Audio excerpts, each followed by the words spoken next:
जिया रे, तो तू स्वाने समान जिया रे, राम सिया राम सिया। ये दुनिया के सबसे पुराने शहरों में से एक काशी नगरी।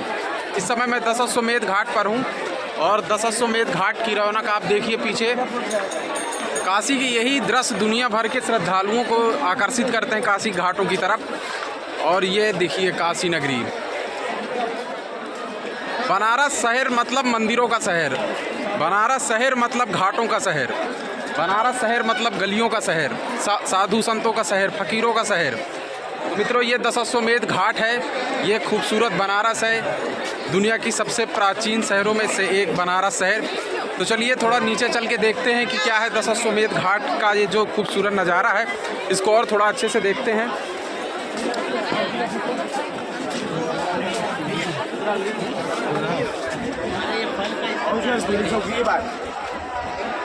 और ये देखिए आप पीछे, ये पूरा काशी नगरी का सबसे सुंदर नज़ारा है दशाश्वमेध घाट में। यहाँ पर सामने गंगा आरती होती है, इसके बाद जो है ये सामने नाव भी लगे हैं जहाँ से लोग जल यात्रा भी करते हैं गंगा माता में। और यहीं पर जो है बहुत सारे विदेशी सैलानी से लेकर बहुत सारे लोग बाहर से भी आते हैं दर्शन करने के लिए। तो मित्रों, ये यात्रा हमारी प्रयागराज से शुरू हुई थी, तो चलिए वहीं से शुरू करते हैं। फिर मैं आपको काशी नगरी में बाकी की जो जगह हैं खूबसूरत, मणिकर्णिका घाट, अस्सी घाट, उन सब के बारे में आपको दिखाऊंगा और बताऊंगा। तो चलिए वहीं से शुरू करते हैं। मित्रों, अगर आप बनारस आना चाहते हैं तो इस वीडियो को पूरा ज़रूर देखें, क्योंकि इसमें हम बनारस शहर की जानकारी के साथ पूरा शहर आपको घुमाने वाले हैं। नमस्कार मित्रों, हम लोग जा रहे हैं बनारस। तो ये बनारस की यात्रा होने वाली हमारी। अभी हम लोग यहाँ पे इलाहाबाद में हैं। सौरभ, हम अभी कहाँ है, कौन से रेलवे स्टेशन में? अभी हम लोग रामबाग स्टेशन में हैं। यहाँ से दानापुर सुपरफास्ट एक्सप्रेस 12/791 अगले 1 घंटे में आएगी, जिससे हम लोग प्रस्थान करेंगे। अच्छा। और फिर बनारस लगभग 2 बजे के आसपास पहुँचेंगे। अच्छा, बनारस। तो अजय बताओ कि यहाँ पे इलाहाबाद में कितने रेलवे स्टेशन है? यहाँ पे देखा जाए तो एक तरह से 10 स्टेशन है हमारे इलाहाबाद में। 10 स्टेशन है। हाँ। तो इलाहाबाद के ये रामबाग स्टेशन है। रामबाग है, और इस स्टेशन की ये खासियत है कि यहाँ पे पूरे 10 में से सबसे सफाई आपको यहीं पे मिल सकती है। आप देख सकते हैं पीछे की कितना साफ सुथरा है, क्योंकि ये प्रयागराज का जो है 2025 में जो महाकुंभ होना है, उसके हिसाब से यहाँ पे साफ सफाई और निर्माण काम भी चल रहा है। तो चलिए मिलते हैं फिर आपसे बनारस पहुँच के और दिखाते हैं बनारस का अद्भुत नज़ारा। हम 11 बजे के करीब प्रयागराज से बनारस के लिए अपनी यात्रा शुरू करते हैं। दोपहर को 2 बजे के करीब हम बनारस रेलवे स्टेशन पर पहुंच जाते हैं। मित्रों, बनारस एक ऐसा शहर है कि जैसे ही आप बनारस के नज़दीक पहुंचते हैं तो बनारस को देखने, वहां घूमने, बनारस को जानने के लिए मन में उत्सुकता बढ़ जाती है।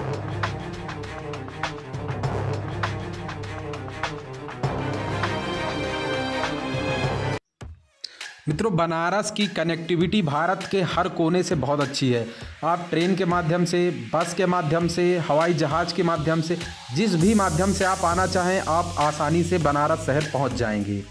ये जो आप सामने देख रहे हैं, ये बनारस का खूबसूरत रेलवे स्टेशन है, जो आधुनिक सुविधाओं से लैस है, यानी यात्रियों को यहाँ पर कोई असुविधा नहीं होती है।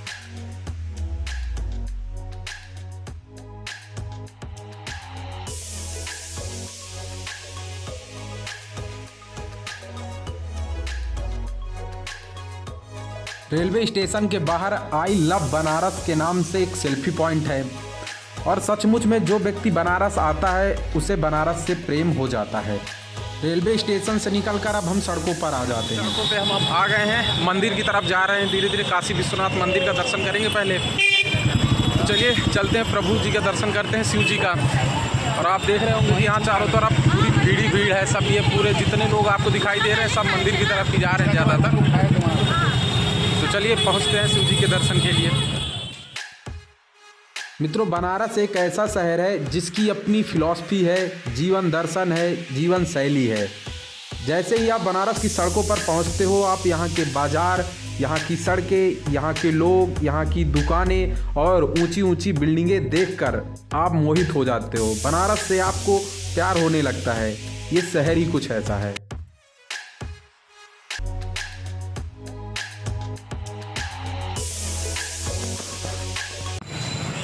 ये काशी विश्वनाथ गली है। अब हम धीरे धीरे शिव जी मंदिर की तरफ बढ़ रहे हैं, क्योंकि इसी काशी विश्वनाथ जो गली है इसी में शिव जी का मंदिर है आगे, काशी विश्वनाथ मंदिर। और आप देख रहे होंगे पीछे भीड़ बहुत ज़्यादा दिख रही है, और इधर भी ये चारों तरफ देखिए भीड़ ही भीड़ दिख रही है। ये सारे भक्त जो है काशी विश्वनाथ मंदिर की तरफ जा रहे हैं। अब इतनी भीड़ देखकर आप समझ सकते हैं कि क्यों प्रतिदिन काशी विश्वनाथ मंदिर में 1 से 2 लाख श्रद्धालु पहुँचते हैं। चारों तरफ बाजार सजे हुए हैं, देखिए भीड़ ही भीड़ किससे दिख रही है। अब हम बनारस के घाटों के नज़दीक पहुंच जाते हैं। बनारस शहर अपने मंदिरों के लिए, घाटों के लिए, अपने जीवन दर्शन के लिए, अपने शास्त्रीय संगीत के लिए, अपने लोगों के लिए यानी बनारस के लोगों के लिए जाना जाता है।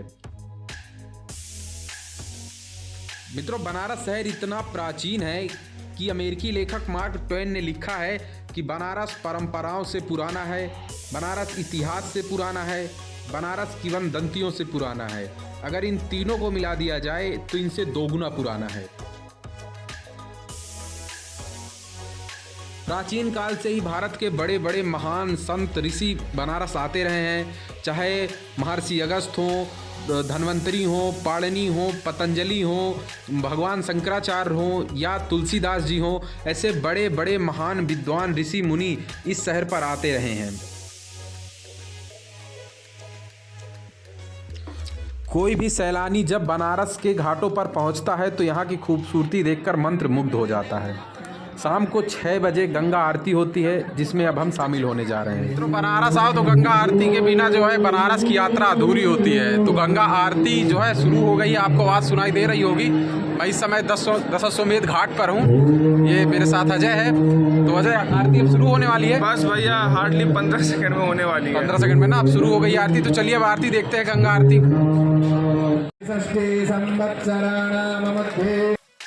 आरती के समय गंगा घाट में बहुत भीड़ होती है। आप देख रहे हैं कि घाट के नीचे गंगा माँ में बहुत सारी नावें लगी हैं, जहाँ पर हजारों लोग बैठे हैं। इधर पीछे कुर्सियों में बैठे हैं। गंगा आरती में शामिल होने के लिए 4 बजे से ही लोग गंगा घाट पर पहुँच जाते हैं और अपनी कुर्सियों में अपना स्थान ले लेते हैं। सर्वे भवन्तु सुखिनः, सर्वे भरत भंग तर तरंग बालिका,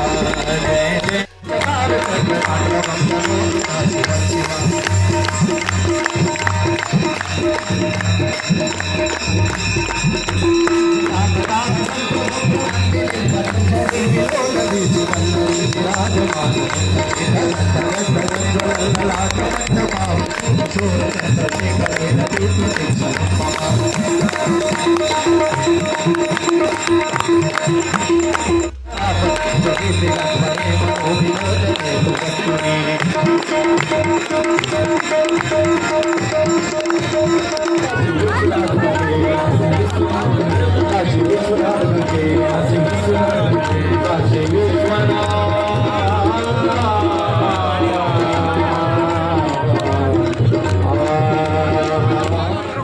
समाप्त हो गई है और इतना ज़बरदस्त माहौल था। देखिए अभी भी भीड़ कितनी ढेर सारी लगी हुई है, बहुत सारे लोग आए थे। मैं तो कहता हूँ कि जो लोग भी बनारस आए वो गंगा आरती में ज़रूर शामिल हों। मेरे हाथ में गंगा माता का प्रसाद भी है, ये प्रसाद मिलता है। और गंगा आरती 2 जगह होती है, दशाश्वमेध घाट में और 80 घाट में। तो आप जहाँ भी चाहें अटेंड कर सकते हैं। मेरे साथ अजय और सौरभ हैं। अजय बताओ कैसा माहौल था? जबरदस्त आध्यात्मिक ऊर्जा आ रही थी? बहुत ज़्यादा ऐसा लग रहा था कि जैसे मानो कि अच्छा लग रहा था, मतलब माहौल तक आ रहा है। बहुत ज़्यादा मैंने कई जगह देखा कि बाहर विदेश के लोग भी आके पूरा सनातनी धर्म को अपना रहे हैं। विदेशी सैलानी आए थे ना, बहुत ज़्यादा आए थे।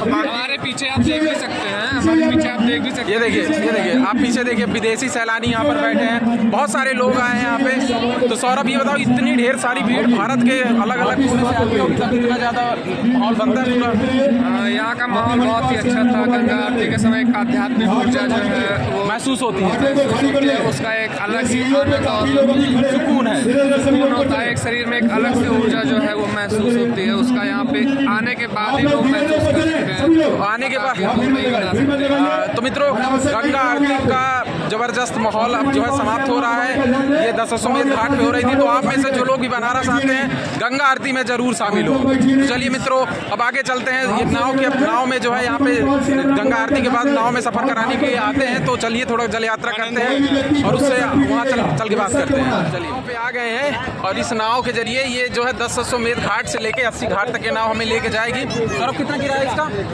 यहाँ का सरकारी रेट 125 रुपये है नाव का। और यहाँ पे 3 लोग हैं। मणिकर्णिका घाट से लेके कितना किराया? 3 लोगों का 300 रुपये किराया। 300 रुपये है। तो लगभग अभी 100 रुपये चल रहा है। तो 100 रुपये नाव वाले ले रहे हैं। तो अब चलते हैं इसमें घाट का नज़ारा लेते हैं नाव के जरिए। गंगा माँ के जो है पानी में जो अब थोड़ा नाव चलेगी वहाँ देखते हैं कैसा माहौल रहता है।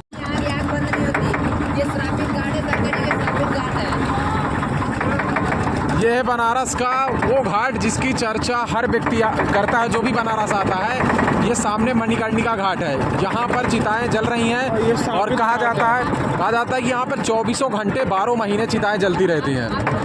तो ये मणिकर्णिका घाट जो है ना, इंसान को इंसान से परिचित कराने का सबसे अच्छा घाट है। शायद इसीलिए बनारस जो है अध्यात्म की नगरी कहा जाता है, क्योंकि कोई भी इंसान चलता फिरता कैसे आके जो है यहाँ पर एक जो नश्वर शरीर है वो कैसे नष्ट हो जाता है, इसको ये देखने के लिए मणिकर्णिका घाट आना चाहिए। तो ये एक स्थापित घाट है बनारस का।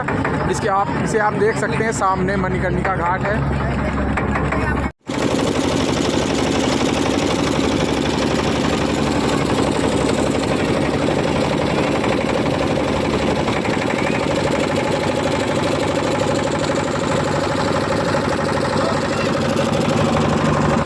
जितनी चर्चा बनारस की होती है उतनी चर्चा बनारस की गलियों की होती है। ये आप देखिए मेरे पीछे, ये बनारस की गली पे हम लोग चल रहे हैं।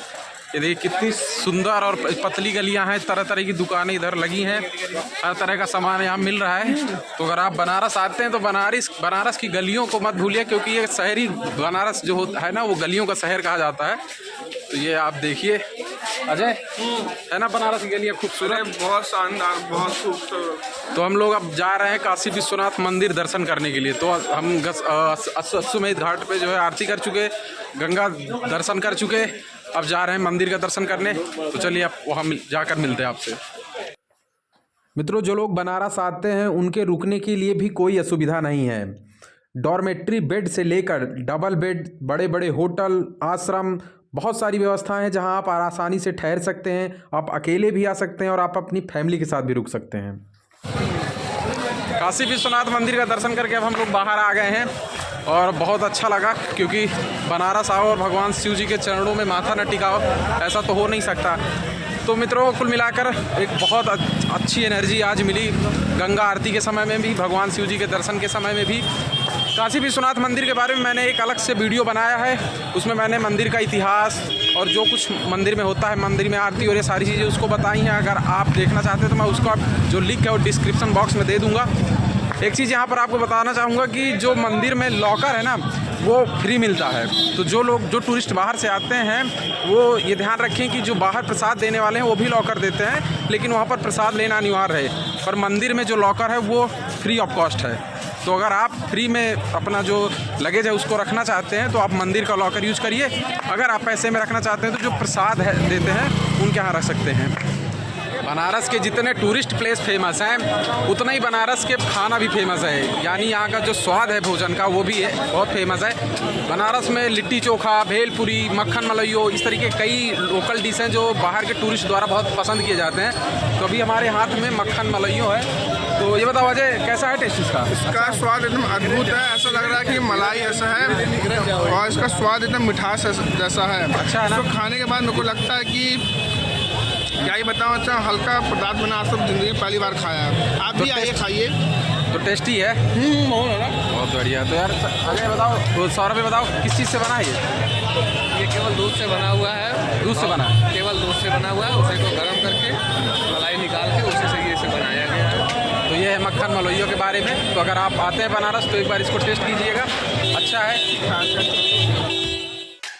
हमने बनारस में शिव जी का दर्शन किया, गंगा आरती में शामिल हुए, बनारस के खूबसूरत घाट देखे, बाजार गलियां देखी, बनारस के भोजन का स्वाद चखा।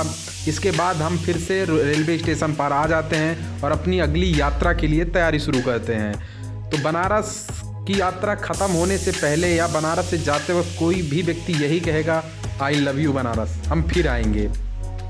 मित्रों, बनारस की जो यात्रा थी वो कंप्लीट हो गई है। ये मेरा पहला ट्रैवल ब्लॉग था, तो आप देखिएगा। अगर आपको पसंद आया हो तो इसे लाइक कीजिएगा और हमारे चैनल को सब्सक्राइब कीजिएगा। चलिए फिर मिलते हैं किसी नए वीडियो में नए टॉपिक के साथ। धन्यवाद।